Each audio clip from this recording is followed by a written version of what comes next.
গরমের দিনে কিন্তু আমাদের শরীর ঠান্ডা রাখে এমন কিছু খেতে ইচ্ছে করে, কেননা অতিরিক্ত গরমে কিন্তু কোনো রিচ-ফুড খেতেও আর ভালো লাগে না।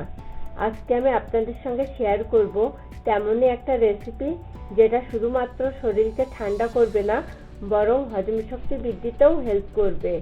আর সেটা হলো বেলের শরবত। তাছাড়া এই বেলটা কিন্তু নানাবিধ পুষ্টিগুণও ভরপুর।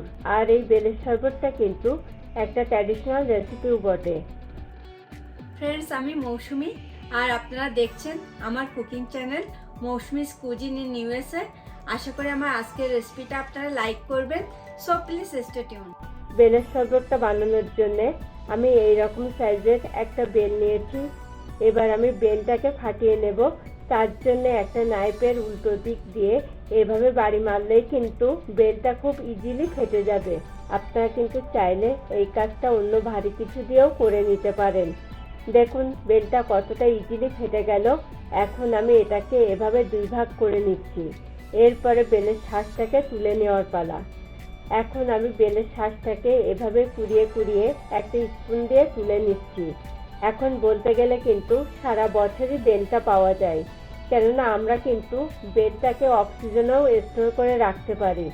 আর এই বেলের শরবতটা স্বাস্থ্যের জন্য যেমন উপকারী, তেমনি এটা খেতেও হয় কিন্তু অনেক ডিলিশিয়াস। এ পর্যায়ে কিন্তু আমার বেলের শাঁসটা বের করে নেওয়া কমপ্লিট। এবার আমি বেলের শাঁসটাকে এভাবে চটকিয়ে পাল্পটা বের করে নেব। এরপরে আমি এখানে হাফ কাপ পরিমাণ জল অল্প অল্প করে অ্যাড করে নেব। তাতে করে কিন্তু বেলের পাল্পটা বের করতে খুব সুবিধে হবে। এই কাজটা কিন্তু হাত দিয়েই করতে হবে, কেননা আপনারা যদি এই কাজটা ব্লেন্ডার দিয়ে করতে যান সেক্ষেত্রে কিন্তু বেলের বিচিগুলো মেল্ট হয়ে যাবে। তাতে করে কিন্তু বেলের শরবতটা খেতেও একটু তেতো টাইপের হয়ে যাবে। এই পর্যায়ে কিন্তু আমার পাল্পটা মোটামুটি বের করে নেওয়া কমপ্লিট। এখন এটাকে আমার সেঁকে নেওয়ার পালা। এবার আমি একটা কাচের মগের উপরে একটা স্ট্রেনার সেট করে নিয়ে বেলের পাল্পটাকে সেঁকে নিচ্ছি, যাতে পাল্পের ভেতরে যেন কোনো আঁশ বা বিচি না থাকে। আমার আজকের এই রেসিপিটা আপনাদের ভালো লাগলে কিন্তু প্লিজ ভিডিওটাতে একটা লাইক এবং কমেন্ট করতে অবশ্যই ভুলবেন না। পারলে আপনাদের ফ্রেন্ডস আর ফ্যামিলির মাঝেও কিন্তু এই ভিডিওটাকে একটু শেয়ার করবেন। এখন আমি বিচিগুলোকে ফেলে স্ট্রেনারের গায়ে যে পাল্পটা লেগে আছে সেটাকে এভাবে একটু ক্লিন করে নিচ্ছি। বেলটা কিন্তু যথেষ্ট মিষ্টি, তারপরেও আমি টেস্টটাকে একটু বাড়ানোর জন্য এখানে অ্যাড করছি 1 টেবিল স্পুন সুগার। আপনারা কিন্তু চাইলে এখানে সুগারের পরিবর্তে গুড় বা হানিও অ্যাড করতে পারেন।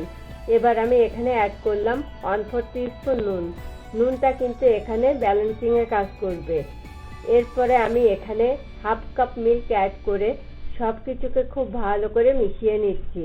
আপনারা কিন্তু চাইলে বেলের শরবতটাকে পুরোপুরিভাবে মিল্ক বা জল দিয়েও বানিয়ে নিতে পারেন, তবে শুধুমাত্র মিল্ক দিয়ে শরবতটা বানালে কিন্তু একটু রিচ হয়ে যায়। তাই আমি বেলের শরবতের টেস্টটা যাতে ভালো আসে, আবার জন্য এটা খুব বেশি রিচ না হয়ে যায়, তার জন্য এখানে আমি মিল্ক ও জল দুটোই ইউজ করব।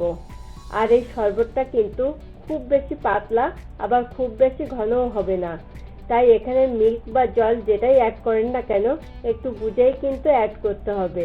সবশেষে আমি এখানে 1/4 কাপ জল অ্যাড করে আবারও সবকিছুকে খুব ভালো করে মিশিয়ে নিচ্ছি। আর এই বেলের শরবতটা কিন্তু খুব কম সময়ে ও অল্প ইনগ্রিডিয়েন্টস দিয়ে বানিয়ে ফেলা সম্ভব। আমার বেলের শরবতটা কিন্তু এই পর্যায়ে রেডি হয়ে গেছে। এবার আমি বেলের শরবতটাকে এই রকমের একটা সার্ভিং গ্লাসে ঢেলে নিচ্ছি। আপনারা যদি এটা একটু ঠান্ডা খেতে পছন্দ করেন সেক্ষেত্রে কিন্তু আপনারা এই পর্যায়ে এখানে একটু আইস কিউব অ্যাড করতে পারেন, তবে এটা কিন্তু একেবারেই অপশনাল। এখন আমি স্ট্রর সঙ্গে থাকা আমব্রেলাটাকে ওপেন করে এভাবে শরবতের ভেতরে বসিয়ে দিচ্ছি। তাতে করে কিন্তু শরবতটা দেখতে অনেক বেশি সুন্দর লাগছে। আমার বেলের শরবতটা কিন্তু এখন পরিবেশনের জন্য একদম রেডি টু গো। ফ্রেন্ডস, আপনারা যারা প্রথম আমার চ্যানেলটিকে ভিজিট করছেন প্লিজ আমার চ্যানেলটিকে সাবস্ক্রাইব করুন। আর ফিরে আসছি খুব তাড়াতাড়ি নতুন কোনো রেসিপি নিয়ে। Thanks for watching this video.